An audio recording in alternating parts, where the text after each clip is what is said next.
Hello friends, welcome to Pebbles. நான் உங்கள் கோபி சுதா கோவி சமையல். நம்ம இன்னைக்கு செய்ய போறது ஒரு சூப்பரான வெங்காய புளி சட்னி தாங்க செய்ய போறோம். வெங்காய சட்னின்னு சொன்னாலே எல்லாத்துக்குமே ரொம்ப பிடிக்கும். இந்த வெங்காய சட்னி எப்படின்னா சின்ன வெங்காயம் பூண்டு கொஞ்சம் ஜாஸ்தி எடுத்துக்கோங்க, வரமிளகாய். இதை வந்து என்னென்னா லைட்டாக வதக்கிட்டு தேங்காய் போட்டு செஞ்சிங்கன்னா இதனுடைய டேஸ்ட் வந்து சொல்லிக்கவே வேண்டாம். அவ்வளோ நம்ம என்னென்னா ஒரு 2 தோசை சாப்பிட்ற மாதிரி இருந்துச்சுன்னா ஒரு 5 தோசை சாப்பிட்ற மாதிரி தாங்க இருக்கும். அவ்வளோ டேஸ்ட்டாக இருக்கும். வெங்காய புளி சட்னி எப்படி செய்யலாங்கிறத பார்க்கலாம். நம்ம ஒரு 3 டேபிள் ஸ்பூன் அளவுக்கு எண்ணெய் விட்டுக்கலாம்.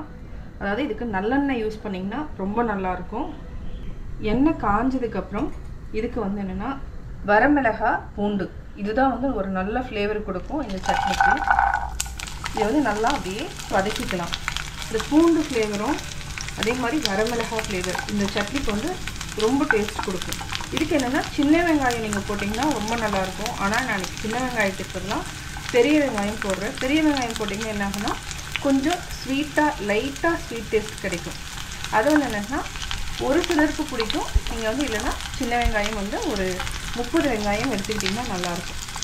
பூண்டு வந்து என்னென்னா இந்த மாதிரி நல்லா வதக்கிக்கணும். அப்போ தான் வந்து இந்த ஃப்ளேவர் வந்து எண்ணெயில் இறங்கும். அரைக்கிறப்ப என்னென்னா அவ்வளோ டேஸ்ட்டாக இருக்கும்.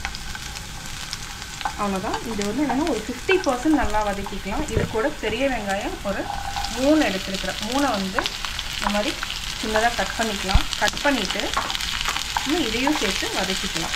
பூண்டு இன்னும் ஜாஸ்தி போட்டிங்கனாலும் இன்னும் நல்லா டேஸ்ட் கொடுக்கும். பூண்டில் மருத்துவ குணங்கள் நிறையா இருக்குது. அதாவது என்ன வாயு தொல்லை இருந்ததுன்னு எடுத்துக்கலாம். ரொம்ப சத்தானது கூட. நம்மளுக்கு அடிக்கடி வந்து அந்த டைஜஷன் ப்ராப்ளம் இருந்துச்சுனாலும் பூண்டு எடுத்துக்கலாம். இது வந்து என்னன்னா நீங்கள் ஜஸ்ட்டு நல்லெண்ணெய் அல்லது நெய்யில் வதக்கி கூட சாப்பிட்லாம். பூண்டில் அவ்வளோ சத்துக்கள் இருக்குது. இதையும் நல்லா வதக்கிட்டு இப்போ நம்ம புளி சேர்த்துக்கலாம். புளி வந்து என்னென்னா சின்ன நெல்லிக்காய் அளவுக்கு எடுத்துக்கலாம். இதையும் சேர்த்து நல்லா வதக்கி விட்டுருங்க. இது வந்து என்ன 1லேருந்து 2 நிமிஷம் வரைக்கும் சிம்மில் வச்சுட்டு நல்லா வதக்கிக்கலாம். நல்லா வதங்கட்டும். வெங்காயம் நல்லா வதங்கிடுச்சு. பூண்டு புளி எல்லாமே நல்லா வதங்கியாச்சு. இது கூட நம்ம ஒரு 4 டேபிள் ஸ்பூன் தேங்காய் ஆட் பண்ணிக்கலாம். தேங்காய் ஆட் பண்ணிவிட்டு நம்ம இப்போ ஆஃப் பண்ணிக்கலாம். இந்த சூடே போதும். இது கூட கல்லுப்பு சேர்த்து நல்லா அரைச்சிக்கணும். அதாவது ஆற வச்சு அரைச்சிக்கணும். கூடவே நான் கல்லுப்பு ஆட் பண்ணிடுறேன். இது இந்தளவுக்கு தேவையான அளவு நம்ம சேர்த்துக்கலாம். அவ்வளோதான். இதை நல்லா பரட்டி விட்டுட்டு அப்படியே விட்டுருங்க. ஆற வச்சு நம்ம அரைச்சிக்கலாம். நல்லா ஆறிடுச்சு. இப்போ வந்து நம்ம மிக்சியில் அரைச்சி எடுத்துகிட்டு வந்துடலாம். இப்போ நம்ம பவுலில் மாற்றிக்கலாம். இந்த சட்னி வந்து என்னென்னா தாளிக்கணும்னு அவசியமே கிடையாது. தாளிச்சிங்கன்னா அந்தளவுக்கு டேஸ்ட் கொடுக்காது. அதாவது இதனோட ஃப்ளேவரே போயிடும். நம்ம அதனால் இது வந்து அப்படியே தோசைக்கோ இட்லி பணியாரம் எதுக்கு வேணாலும் வச்சு சாப்பிட்லாம். நம்ம சாதத்துக்கு கூடயே பசஞ்சு சாப்பிட்டிங்கன்னா அவ்வளோ டேஸ்ட்டாக இருக்கும்.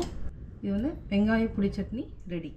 வெங்காய புளி சட்னி எப்படி செஞ்சேங்கிறத பார்த்தீங்க. ட்ரை பண்ணி பாருங்கள். கட்டாயம் இந்த வீடியோ பிடிச்சிருக்கும். இந்த வீடியோ பிடிச்சிருந்தா லைக் பண்ணுங்கள், ஷேர் பண்ணுங்கள், மறக்காமல் சப்ஸ்கிரைப் பண்ணுங்கள்.